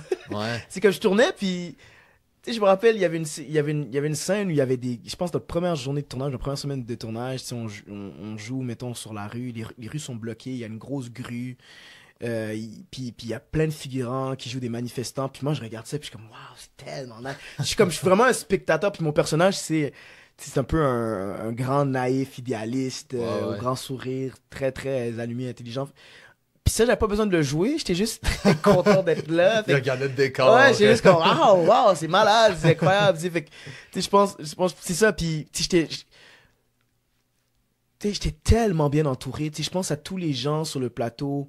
J'étais coaché aussi par Félix Ross à l'époque. Elle m'accompagnait pendant la première partie du tournage, elle était tout le temps là aussi. Puis elle était de soutien technique aussi pour m'aider à parfaire mon jeu, mais même de soutien moral. Je pense que quand elle était là, il y avait comme un genre d'apaisement, je savais que c'était correct. T'sais, pas que j'étais stressé, mais j'ai juste, ok, fait que c'est là, c'est correct. Puis à un moment donné, elle venait plus parce que ça se passait bien. Puis, je jouais avec Patrick, puis Patrick, ça a tellement bien cliqué entre nous deux. On avait tellement de fun sur le plateau, on déconnait. Clémence Dufresne-Lélière, qui était sur le plateau aussi, avec qui j'ai joué, on s'est connus là. On a fait l'école nationale ensemble après dans la même classe, mais on s'est connus là, on a full bandé là-bas, Sonia Cordeau, Suzanne, comme c'était tout. Philippe c'était un excellent réalisateur aussi, puis il était tellement fin, je veux dire, je me rappelle à une période où on répétait pour le film, on était à Montréal encore à cette époque-là, parce qu'après on est allé tourner dans le nord, à Val-d'Or, c'est ça. On finit une répète, puis à un moment donné, lui c'est un grand fan de football, il suit beaucoup les Alouettes, puis à un moment donné il est comme, hey, j'ai 2 billets pour les Alouettes, tu veux y aller avec moi? Puis je suis comme, hey, ok, let's go, on va voir les Alouettes ensemble, puis on passe une super belle soirée, puis je pense que ça a comme des trucs qu'on contribué à me sentir à l'aise, puis à moi-même, puis à pas me laisser emporté par le stress ou l'anxiété ou la pression, puis j'étais pas conscient aussi de tout l'après. Je pensais pas moi que ça aurait un succès ou aussi bon succès critique, mais même d'un point de vue du public, je penserais pas que je serais nominé après, j'avais pas pensé à tout ça, je penserais pas que je gagnerais un prix après mon premier film, j'aurais pas pensé à ça, j'imaginais aucunement ça quand je jouais, j'étais juste très content d'être là. T'avais genre 20, 21. J'avais 20 ans, ouais. Quand j'ai fait mes auditions, j'avais 19. Puis quand j'ai décroché le rôle, quand on a commencé à tourner, j'avais 20 ans. Puis ça va être quand même assez spécial pour un jeune qui fait un premier film de gagner un prix. Après ça, est-ce que ça a comme un peu chamboulé, genre, comme ta relation avec toi-même ou avec ton comme je pense qu'à partir de là, je pense que c'est là que l'anxiété a commencé à embarquer un peu plus. Dans le sens que je pense que le syndrome de l'imposteur était là, pas mal. C'est quelque chose que tu vis encore avec un peu? Ou... Un peu moins. Je pense que... vraiment moins qu'avant. Je pense que ça a été comme un des plus grands enjeux de ma vingtaine, j'ai l'impression. Ce sentiment d'imposteur, parce que c'est ça, c'est comme c'est surréaliste, c'est comme ça n'a pas de bon sens, c'est comme tu fais ton premier film, même là, je veux dire, c'est le numéro 2 du film, c'est comme c'est une tête d'affiche, je réalisais même pas que c'était ça qui se passait, puis là c'est ça, je fais ce film là, je gagne le prix, puis c'était tellement weird parce que c'était à une période où les gens me reconnaissaient un peu dans la rue ou quoi que ce soit, mais pas tant, c'était plus des gens du milieu qui savaient que j'étais qui. Puis c'était des gens, que comme moi je suis depuis que je suis petit, fait comme que j'admire, que j'aime profondément, que je me rappelle à un moment donné, je sais même pas si lui s'en rappelle, mais j'avais fait une audition à un moment donné pour un film. Puis je joue avec Marc, je donne la réplique à Marc Labrèche. Puis c'est Marc Labrèche, je vais dire comme oh my god, Marc Labrèche, j'étais le grand blanc avec le chaussure noire, je capote sur qu'est-ce que tu fais.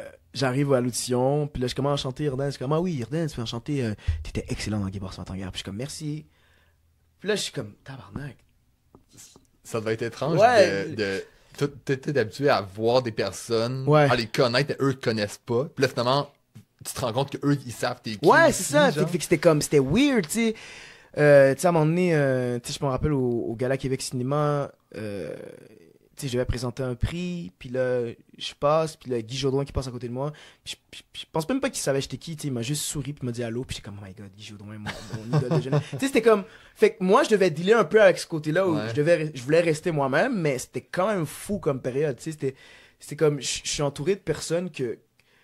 J'ai consommé, moi, de la télévision québécoise, des films québécois, des séries québécoises, puis là, d'être autour de ces personnes-là, puis de pas avoir l'air trop fanboy, c'était un peu tough. Fallait que tu te contiennes un petit peu. Ouais, c'est ça, exact. Fait que, oui, forcément, c'est avec un syndrome de l'imposteur, parce que, je pense aussi que, je sentais un peu un engouement aussi, ce côté de comme, oh my god, ce gars-là, il a fait son premier film, il vient d'arriver, il gagne un prix, il est bon, comme...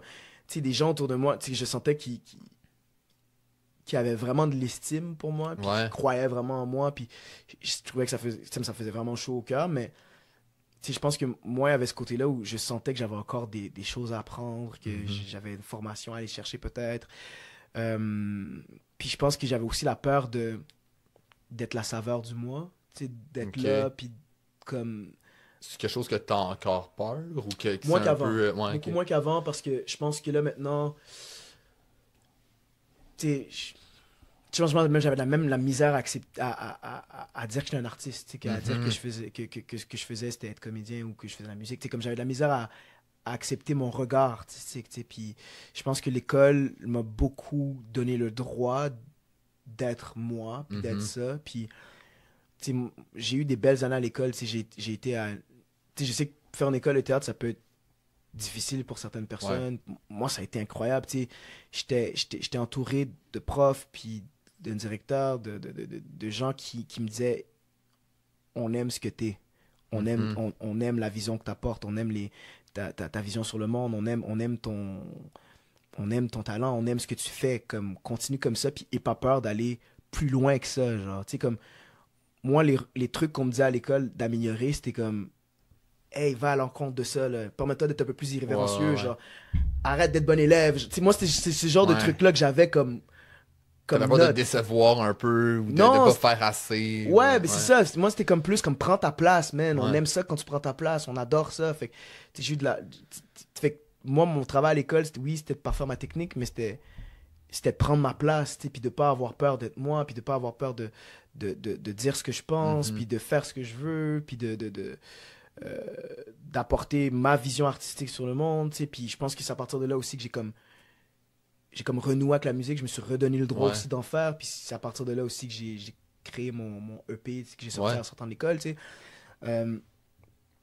que, ouais, c'est ça, si on part de Guy Bard, je pense pendant le tournage, pendant toute cette saga-là, j'étais pas conscient de tout ce que ça pouvait engendrer, puis je pense que après le tournage, l'après Guy Bard, je me suis comme surpris à devenir self-conscious. OK. Puis à stresser un peu par peur de décevoir, par peur de pas être moi-même, par peur de perdre mon authenticité, par peur de perdre un peu c'était quoi qui faisait peut-être a priori ma force.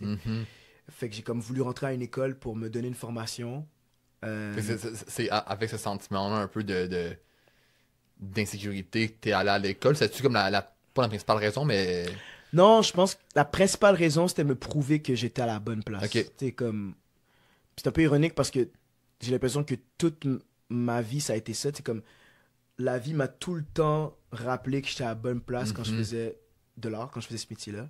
Mais on dirait que là, c'était comme, OK, j'ai besoin de savoir que je suis fait pour ça. J'ai besoin d'aller chercher, de faire les auditions, faire concours d'entrée, de savoir si j'ai des chances de rentrer, si je suis bon pour vrai. Puis c'est comme, je trouve ça un peu...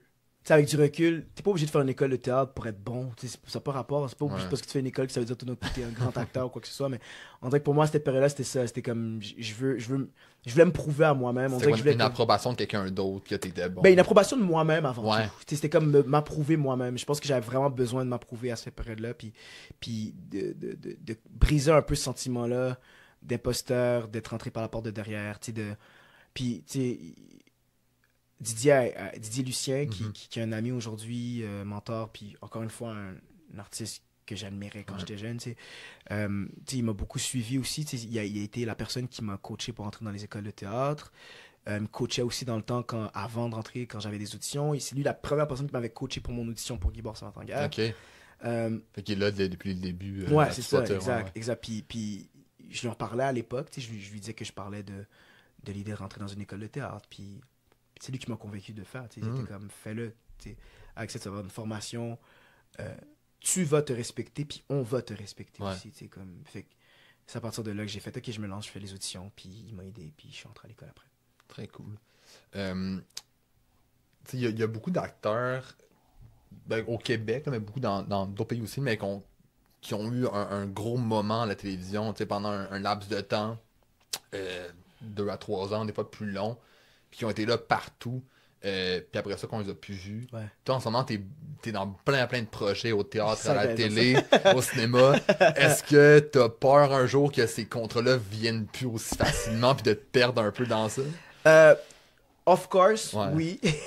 Puis je pense que ma manière de m'aider à garder les 2 pieds sur terre, c'est d'être reconnaissant envers chaque projet que j'ai. Je pense que le fait de garder ça en tête, que c'est un privilège, qu'est-ce que je fais? Comme, c'est un privilège, c'est un vrai privilège, de pouvoir tourner dans des séries le fun, d'être vu, de pouvoir jouer dans des séries, de toucher à beaucoup de choses comme la télévision, le cinéma, le théâtre, d'avoir de la place même pour la musique,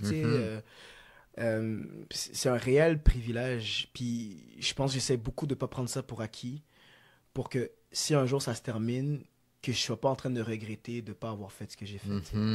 Je suis conscient aussi que c'est un métier qui vient avec des vagues. Fait qu'il y a des moments plus difficiles que d'autres. Il y a des moments, mettons, cette année, l'année passée, ça a été mon année. Est-ce que ça va être encore mon année cette année? Je le sais pas.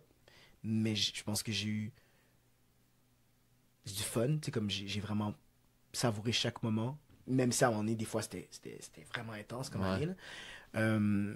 Puis je garde toujours en tête que ça peut finir demain. Comme j'essaie vraiment comme... De profiter vraiment de ça. Ouais, de profiter puis de vraiment m'en rappeler. J'essaie vraiment de me dire comme... Tu sais, des fois un peu... je pense que, il y a des fois les gens qui sont comme « Ah, t'es tellement humble, ah... » Puis je sens des fois que c'est un peu... Pas tout le monde, mais des fois, j'ai l'impression que les gens pensent que c'est de la fausse humilité. Je suis comme, c'est pas la fausse humilité, man. Ça peut arrêter demain. Puis je sais que c'est pas un métier juste. C'est pas comme, il y a plein de gens que je connais qui sont hyper talentueux. C'est pas juste un talent qui non, qui joue dans ça. Là. Ouais, c'est ça. Puis qui travaille pas nécessairement autant. Puis c'est juste pas encore le moment venu. Il y en a qui vont peut-être avoir leur année dans 2, 3 ans, 4 ans, 5 ans, 10 ans. Je pense à des acteurs que j'admire qui ont comme blow out vraiment tard dans leur vie, comme ils ont commencé à 40 ans, puis qui ont, je pense aux États-Unis à un gars comme Samuel L. Jackson qui a commencé tard, ici, on dirait que j'en ai pas en tête vite, mais oui, il y en a forcément qui ont commencé plus tard, puis qui ont fini par travailler beaucoup plus tard. Fait que moi, je garde en tête que c'est un privilège, puis je pense aussi ce qui m'aide aussi, c'est que j'essaie de porter le chapeau de créateur aussi. J'essaie de créer des projets, j'écris, je fais de la musique aussi. Moi, la manière que je le vois, c'est, mettons, si je joue moins en jeu, ça me donne plus de place pour écrire, pour faire de la musique. Puis c'est une passion que j'aime réellement. Est-ce que, si je me trompe, on est plus dans des projets d'interprétation, autant au théâtre qu'à la télé. Est-ce que tu travailles ou t'aimerais ça éventuellement comme faire des projets plus comme écrire puis scénariser puis sur comme ton histoire plus? Oui, moi c'est un des trucs que je voudrais principalement faire aussi. Comme sûrement j'écris sur un EP, je travaille sur un EP que je voudrais pouvoir sortir éventuellement, peut-être en 2025, si ça se passe bien. L'écriture, oui, je travaille sur des projets avec des amis proches, l'écriture, de scénarisation, puis je pense que ça fait partie un peu de ma vision sur le monde. C'est le temps d'apporter d'autres visions sur la table dans notre culture québécoise, puis je pense que j'ai des choses à dire, j'ai des choses à dire avec du monde que j'apprécie aussi, qui vivent les mêmes réalités que moi, qui comprennent ma réalité, fait qu'on travaille là-dessus pour comme essayer de mettre ça sur papier, mais ça, mettons, ça prend du temps, ça prend du travail, fait que forcément ça a été une grosse année niveau jeu, fait que j'avais moins de temps pour pouvoir travailler là-dessus. J'ai travaillé là-dessus, mais moins de temps. Mettons, moi, je le vois comme, si j'ai plus de temps pour travailler, si j'ai moins de temps, moins de place pour le jeu, j'ai plus de temps pour l'écriture. Ouais, c'est ça. Pour moi, tu compenses ton temps avec... c'est ça. Puis je pense que je pense même que j'en ai besoin, c'est que ça me permet aussi, après ça, de m'aérer l'esprit, puis d'avoir moins d'attentes. Comme un peu... je pense que les meilleures auditions que j'ai eues, c'est les moments où j'ai pas eu d'attente, puis que j'étais en mode « Hey, je vais faire ce que je veux, puis je vais avoir du fun, puis on verra advienne que pourra. » Je pense que quand t'es tout le temps là-dedans, à un moment donné, t'as plus d'espace pour ça, t'es plus dans le performatif. Alors que quand t'as le temps de te déposer, t'as le temps de vivre des choses, de réfléchir, de faire autre chose que ça, là, t'as le temps d'arriver avec un œil plus neuf, sur des personnages, sur des scènes, comme fait que... Moi, je le vois comme ça. J'essaie vraiment de le voir comme un privilège avant tout. Puis de garder en tête que quand tu crées, tout est possible. Demain matin, je pourrais créer mon propre projet qui me permettra après ça de jouer de toute façon ou de faire des trucs qui m'aident. Comme la musique. Mettons, la musique, c'est quelque chose qui m'a manqué énormément dans les dernières années. J'aimerais ça pouvoir en faire. Si je travaille moins, je dis pas que je veux pas moins travailler, je veux travailler plus, mais comme si je travaille moins, j'ai plus d'espace pour créer de la musique. Pour moi, c'est parfait. C'est comme tout tout a un sens, tout est dans tout, puis tout permet que les choses aient lieu aussi. T'sais. Mais tu parlais de musique, puis c'est là qu'on s'en rencontre en premier. Ouais. Je t'ai reçu à la fin du rap il y a 3 ans maintenant. C'était pour ton premier EP. Le nom m'échappe là présentement. C'est Palais d'Ouled. C'est ça. C'est un projet qui pourrait être vraiment très bon pour vrai, là, pour un premier. C'était ton premier projet que tu lançais comme complet? C'était mon premier projet complet que je lançais. Ouais. Puis, non, mais c'est fou parce que, tu sais, à la base, je pense qu'il venait de. Tu sais, les artistes, on a souvent ce côté un peu perfectionniste. Tu sais, on veut sortir le bon projet, sortir la bonne affaire, puis à un moment donné, tu sais, j'étais avec mes amis, puis c'est juste, ok, on sort en mars prochain. Comme, même si je sens qu'il n'est pas fini, on le fait, on sort. C'est un EP de toute façon. Le but d'un EP, c'est de sortir un projet qui n'est pas nécessairement abouti, mais qui permet à des gens de comprendre. Pour avoir du fun un petit peu. Pour avoir du fun aussi, tu sais. Puis, je pense que la musique, ce que j'aime avec ça, puis en tout cas, ce EP-là en plus, ce que je voulais, c'est être capable de mettre en valeur des parties de moi que j'ai pas encore eu l'occasion de pouvoir mettre en valeur dans le jeu. Comme des aspects de ma personnalité, des aspects de mes racines, des aspects de qui je suis. Dans le créole, dans le slang montréalais, dans mon rapport à la religion, tu sais, à l'église, j'ai grandi à l'église, moi. Mon rapport à l'argent, tu sais, comme mon rapport au capitalisme, tu sais, moi je viens d'une famille d'immigrants, tu sais, où j'ai grandi avec des parents qui ont pas eu grand-chose dans leur jeunesse, puis leur rêve à eux, c'est de quitter leur pays pour avoir une meilleure vie pour leurs enfants, pour que leurs enfants puissent être libres, tu sais, puis pour eux, la liberté, c'est, ben, il faut que tu fasses du cash, il faut que tu... Tu sais, fait que moi, j'ai grandi dans une famille, puis avec une vision de, comme il faut que tu fasses du cash. Le cash, c'est la liberté, le cash, c'est la possibilité, tu sais. Puis c'est ça que je voulais explorer dans ce EP-là, c'était mon rapport au capitalisme, mon rapport au cash, le rapport à mes racines, tu sais, puis mes racines incluaient forcément ma vision que mes parents m'ont inculquée, qui est travail pour avoir des récompenses, pour avoir de l'argent, puis Dieu peut te permettre de tout accomplir, tu sais, puis moi, je suis pris un peu aussi entre cette vision-là sur le monde où je veux faire ce que j'aime sans nécessairement dépendre de l'argent, sans nécessairement dépendre de la religion, tu sais, comme... Fait que c'était un peu pour montrer cette dichotomie en moi qui existe entre mes racines qui m'ont apporté tellement de choses, mais qui aussi, des fois, font me questionner sur qu'est-ce que je veux réellement dans le monde. Tu sais. C'est quoi la place de la religion dans ta vie en ce moment? Est-ce que ça a évolué par rapport à ton enfance? Ça a énormément évolué, Je te dirais que la religion, dans ma vie, en ce moment, est inexistante. La spiritualité, par contre, est encore très présente. Ça a comme pris la place que la religion prenait un peu. Ouais, c'est ça. Ça a comme permis aussi de me réconcilier avec la vie religieuse que j'ai eue. Je pense que on sous-estime à quel point les personnes qui ont grandi à l'église, comme moi, comme d'origine haïtienne, ont vécu avec des traumas. Comme l'église, c'est des belles affaires aussi, mais ça vient aussi avec des traumas aussi, qui font en sorte que des fois, tu peux avoir une haine envers la religion, tu peux avoir une haine envers Dieu. Puis je pense que c'est quelque chose qu'on connaît aussi au Québec. Là, je veux dire, on n'est pas laïque pour rien, mais... je pense que d'aller plonger à l'intérieur de moi, de me permettre l'introspection, ça m'a permis aussi de me réconcilier un peu avec cette partie de ma vie, puis d'accepter que ça m'a apporté quand même de belles affaires aussi. Puis que dans la religion... Mais pour moi, la religion, c'est coercif. La spiritualité, c'est libérateur. Tu sais. Puis de comprendre que ce que moi j'aimais dans le milieu dans lequel j'ai grandi, c'est la spiritualité. C'est l'aspect libérateur. Je pourrais jamais me débarrasser de ça que je le veux. Mais ça m'a permis de me réconcilier avec ça aussi. Ça fait que je me suis comme un peu défait des chaînes religieuses pour comme plus connecter avec ma spiritualité. Ok, très cool. Puis dans ton prochain, là, tu dis que ça va être sur un EP. Est-ce que c'est quoi un peu les sujets que tu aimerais aborder? Est-ce que c'est déjà concret ou pas encore? Ouais, c'est déjà concret. Tu sais, c'est l'authenticité, c'est la recherche d'authenticité. C'est la recherche de l'amour envers soi-même, mais envers les autres aussi. C'est des sujets que j'ai quand même déjà explorés dans ces palais d'Ouled, mais je pense qu'il y a ce côté-là un peu plus de... Je pense que le thème central de mon EP, c'est l'authenticité. C'est ce désir-là de célébrer l'authenticité. C'est d'être qui on est, puis de ne pas avoir peur d'être qui on est, puis de ne pas avoir Puis à partir du moment qu'on se donne de l'amour, puis qu'on aime ce qu'on aime, on peut donner de l'amour aux autres aussi. Puis ça, c'est un des sujets centraux. Après ça, ma vision un peu pessimiste sur le monde, sur l'amour, sur la peine d'amour éventuellement aussi. Mais après ça, comment on peut en guérir pour éventuellement en redonner autour de nous. Tu sais. Puis je pense que c'est ça, je vais explorer un peu l'amour, mais pas nécessairement l'amour amoureux, mais l'amour collectif, l'amour de soi. Tu sais. Je pense que c'est ça, dans les chansons, on a souvent tendance à parler de l'amour quand tu tombes amoureux, mais on n'explore pas assez c'est quoi pour nous l'amour, qu'est-ce que devrait être l'amour envers son prochain, envers nos proches, envers nous-mêmes. Puis ça, c'est des sujets que je vais aborder un peu plus dans mon EP.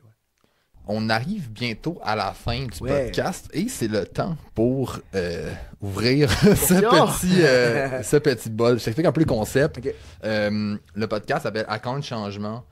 Puis je voulais un peu essayer d'intégrer des questions autour du changement, mais de manière un peu ludique.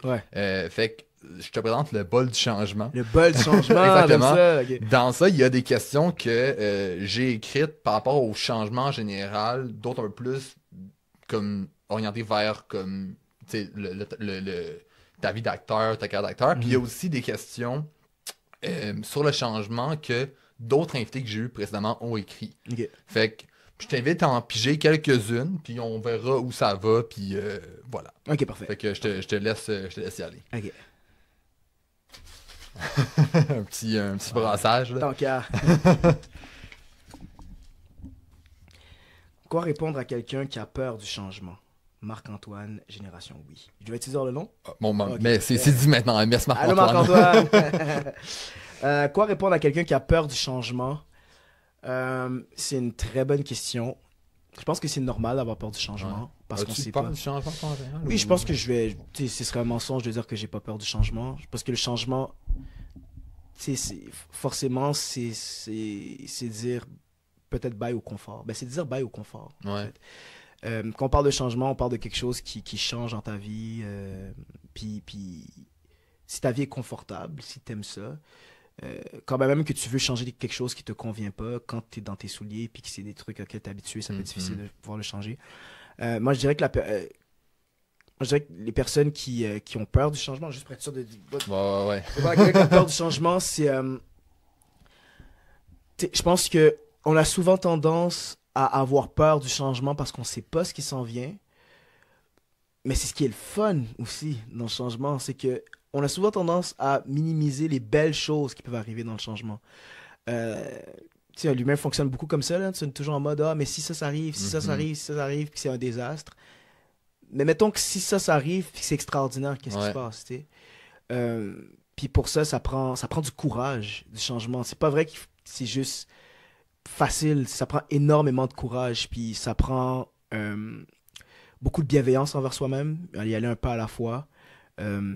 Puis, je pense que la peur, oui, elle paralyse. Oui, elle peut énormément paralyser, mais elle peut être aussi un moteur. Je pense qu'à partir du moment où tu prends la peur comme moteur,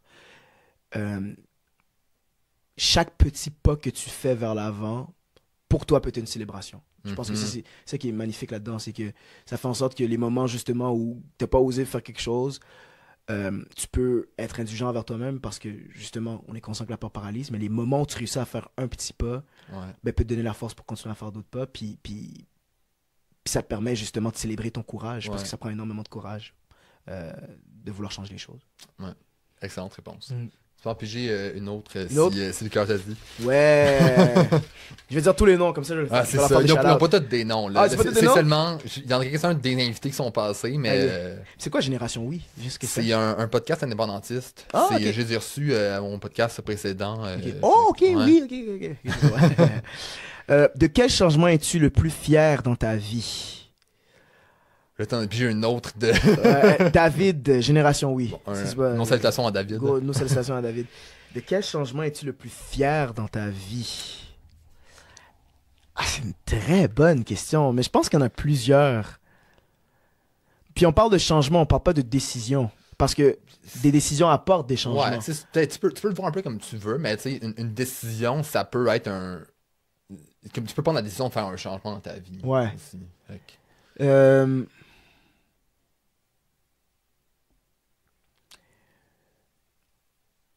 C'est une très bonne question. De quel changement je suis le plus fier dans ma vie? Je pense qu'il y en a énormément. Il y en a beaucoup, beaucoup. Mais je pense que l'un desquels que je suis le plus fier, à date, là, c'est d'avoir pris la décision de rentrer dans une école de théâtre. Parce que c'est venu avec un énorme changement. Étant donné que moi, je venais d'un milieu assez religieux, j'allais à l'église. Fait que moi, j'étais comme un peu... j'ai pas envie de dire arraché à ma communauté, là, parce que c'est bien trop intense, mais comme un peu plus... je pense que les gens autour de moi réalisaient... Qui allaient à mon école, réalisaient pas nécessairement à quel point c'était un énorme changement d'atmosphère pour moi.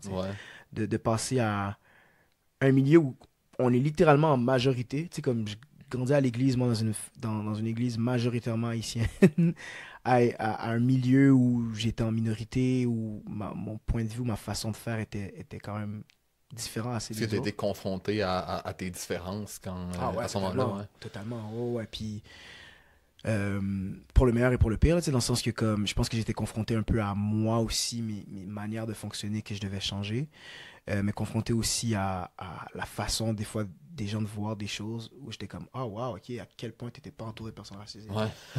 Puis je pense que ça c'est le changement dont j'étais le plus fier parce que ça a demandé énormément de courage, de persévérance, puis ça a apporté son lot de changements, puis comme j'ai dit, le changement c'est très inconfortable. Mais de voir le résultat, mettons 5-10 ans plus tard, tu fais quelque chose des fois sur le coup, puis tu vois aucun changement pendant 1 an, 2 ans, 3 ans, puis c'est rendu comme 5 ans plus tard, à un moment donné, t'as une illumination, puis t'es comme wow, ça a été un point tournant de ma vie. Ça a eu des effets sur plus tard. C'est ça, exact. Ça a été comme un des points tournants de ma vie. Fait que je pense que d'avoir pris la décision de partir un peu à la recherche de moi-même en sortant un peu de ma communauté chrétienne, ça a été c'est l'un des changements dont j'étais le plus fier parce que je pense que ça m'a permis après ça d'être authentique, d'être vrai envers moi-même. Puis ça, c'est un des trucs que je trouve que j'essaie vraiment d'avoir dans ma vie, d'être le plus vrai envers moi-même possible. Puis c'est pas facile, c'est tough. Des fois, t'as l'impression d'être le plus real possible. Puis finalement, t'es comme, oh my god, je suis fake. Fait que ça, c'est un des trucs dont je suis le plus fier. Est-ce que ça a été bien reçu dans ta famille ou ton entourage, ta communauté, que tu sortes un peu de ce cercle-là puis tu ailles dans une école de théâtre comme très élitiste? Mes parents m'ont toujours supporté, puis ça, je leur remercie. Puis je pense, ma mère m'a comme donné la bénédiction à un moment donné de pouvoir entrer dans une école de théâtre. Puis je pense que si elle m'avait pas donné la bénédiction, je serais peut-être pas rentré dans une école de théâtre. Ils m'y suivent, ils sont fiers de moi. Puis pour moi, c'est ça le plus important. À partir du moment que ma famille est de mon bord, le reste me porte peu. C'est sûr que je parle un peu moins au monde de l'église, puis je pense, puis c'est des gens de qui j'étais très très très proche, c'était des amis d'enfance. Fait que oui, ça vient avec son lot des fois de regrets, de tristesse par rapport à un monde que j'ai vraiment vraiment chéri aussi. Je sens pas des reproches. Je pense plus que c'est moi des fois qui réalise à quel point j'ai perdu quelques amis en chemin, comme j'ai perdu des proches en chemin, puis ça peut faire mal. Ouais. Je pense que j'ai une petite dernière. Une petite dernière? Pour la chance, là. Encore une autre génération, oui? C'est ça se voit qu'on a une, pas de génération. Vous êtes bien, là, mais... Ok, si on a une autre de génération, oui, on en prend une. Ouais, c'est ça, parfait. Oh. Manger ton plat préféré à tous les repas ou manger un plat mystère différent à chaque repas? Tu vois, on parle de changement, mais pour la bouffe. T'es pas. Alors moi, je change pas une formule gagnante. J'ai quand même un côté très conservateur. Ok. Côté culinaire. Côté culinaire. Okay. Dans le sens que j'aime goûter de nouvelles affaires, mais j'aime ça retourner à mes bonnes bases. Okay. Tu sais, comme. Un bon du riz sauce pois légumes, là, mes parents, là, ça, je fais, non, c'est ça, c'est comme, c'est un de mes plats préférés, je vais pas changer ça, je vais essayer de garder ça tout le temps, mais c'est un nouveau repas de temps en temps, je pense à, c'est peut-être con, qu'est-ce que je veux dire, je rappelle la fois, j'avais comme, quand j'étais jeune, mes parents, ma mère aime beaucoup les fruits de mer. Fait qu'on allait au restaurant, puis elle mangeait beaucoup de crevettes, puis elle voulait pas que je mange. Comme elle voulait que je mange des crevettes, puis moi je voulais pas manger parce que je trouvais que ça avait l'air dégueulasse. Puis là, à un moment donné, à 19 ans, on va au restaurant, puis là, pour une énième fois, elle me demande de manger des crevettes, puis je suis comme, ok, je vais manger. Puis le moment d'épiphanie que j'ai eu, quand j'ai réalisé. Ça goûte bon. Ouais, puis j'étais comme, j'ai passé à côté de ma vie, man, genre. Puis depuis ce temps-là, je mange presque tout le temps des crevettes. Puis pour rattraper les années l'année perdue, mais je goûte pas nécessairement plus de nouvelles choses. Je reste encore aux crevettes. Fait que c'est peut-être des habitudes que je dois changer aussi, là, tu sais. Dans le sens qu'il y a peut-être plein d'autres repas aussi auxquels je passais à côté que j'aurais pu. Que je pourrais découvrir puis que je me laisse pas le droit de découvrir. T'es-tu difficile côté bouffe? Je suis vraiment pas difficile côté bouffe. Non, c'est juste que j'aime être dans mes vieilles pantoufles côté bouffe. J'aime vraiment... Tu sais, les bouffes que j'aime vraiment, tu sais, j'aime ça. Pourquoi j'arrêterais de les manger? C'est plus ça. Ouais. Je comprends très bien. Yarden, un immense merci d'être passé. Merci à toi. C'était vraiment très cool. Avant de terminer, je suis curieux de savoir qu'est-ce qui se passe pour les prochains mois. Côté projet ou ce qui s'en vient un peu? Moi, côté projet, il y a des projets que je peux pas révéler pour l'instant. Est-ce que tu peux mentionner? Sinon, il y a Le Dernier des Monstres, une nouvelle série policière dans laquelle joue un jeune enquêteur qui sort en été. Cet été sur Club Illico, si je me trompe pas, puis qui va être à TVA après en automne prochain. Soit en automne prochain, soit en hiver prochain. Puis ce serait pas mal ça. Il y a le Show Beige qui revient en 2027 dans 2 ans. Puis d'autres projets qu'on peut pas mentionner. Ouais, c'est ça, d'autres projets que je peux pas mentionner encore pour l'instant. Peut-être un EP cette année. Peut-être un EP, on croise les doigts pour que ça se passe en 2025. Okay. Un immense merci à toi, c'était vraiment hyper intéressant. Merci à toi. Merci beaucoup, ciao.